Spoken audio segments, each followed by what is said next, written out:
Came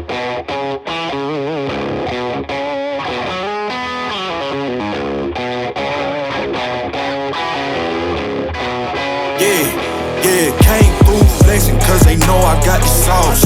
Got the presence on me, I can't ever take it off. That's why I came country boy stepping. Yeah, I'm country boy stepping. Country boy stepping. Yeah, I'm country boy stepping. Yeah, they can't get like me. Rockin' boots and white tee.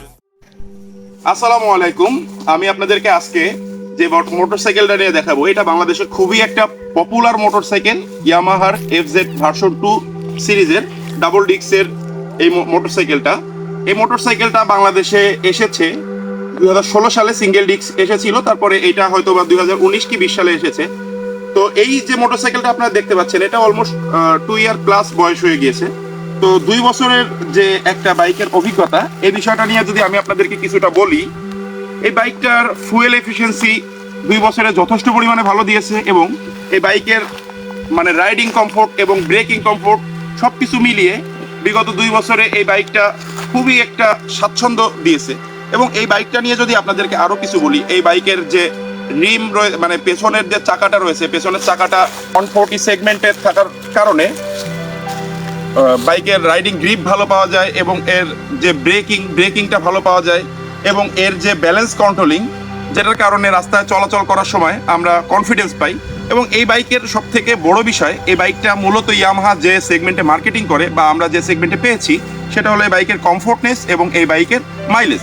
তো এই বাইকে mileage এখন পর্যন্ত পাওয়া যাচ্ছে, এই বাইকে প্রথম অবস্থাতে যেটা পাওয়া গেছিল সেটা আপনার হাইওয়েতে 50 এবং সিটির ভিতরে 42 থেকে 45। তো এখন 2 বছর পরে এসে এই বাইকে সিটির ভিতরে 42 থেকে 45 পাওয়া যাচ্ছে, কিন্তু হাইওয়েতে একটু কমে গেছে। কিন্তু তাহলেও এই বাইকের যে স্যাটিসফ্যাকশনটা আমি যদি বলি, এই বাইকের স্যাটিসফ্যাকশন 100% স্যাটিসফ্যাকশন পাওয়া গেছে। এবং এই মোটরসাইকেলের আরেকটা যে বিষয়টা, এই মোটরসাইকেলের যে মেনটেনেন্সটা, এই মোটরসাইকেলে কিন্তু আসলে অনেক বেশি মেনটেনেন্স করা লাগেনি। এই বাইকের যতটুকু টুকটাক কাজ, এই বাইকের এয়ার ফিল্টার পাল্টানো, তারপরে চেন ক্লিন করা, চেন সেট পাল্টানো, এ ব্যতীত মোটরসাইকেলের ইঞ্জিনে এখনো পর্যন্ত 2 ইয়ার প্লাস মানে অলমোস্ট 3 ইয়ার চলে এই বাইকের বয়স, ইঞ্জিনে এখনো পর্যন্ত কোনো কাজ করানো লাগেনি, জানেন। এবং এই বাইকটা সম্পর্কে যারা এখন এই টাইমে এসে নিতে চাচ্ছেন, সেকেন্ড হ্যান্ড অথবা নতুন, আমি বলবো এই বাইকটা আপনারা নিতে পারেন। সাশ্রয়ী একটা বাইক, আপনারা যদি কেউ নিতে চান এই বাইকটা নিতে পারেন। আর এই ছিল আজকের ভিডিও। আজকের ভিডিওটা কোনো স্পন্সর ভিডিও নয়, এই ভিডিওটা জাস্ট আমার ব্যক্তিগত স্যাটিসফ্যাকশনের জন্য বানানো। এবং এই বাইকটা সম্পর্কে আমার কাছে অনেকেই জানতে চেয়েছিলেন, যার কারণে আমি আজকে এই ভিডিওটা তৈরি করেছি। এবং আপনাদের ভিতরে অনেকেই কমেন্টস করেছিলেন যে সেকেন্ড হ্যান্ড এই বাইকটা যদি এখন নিই কেমন হবে।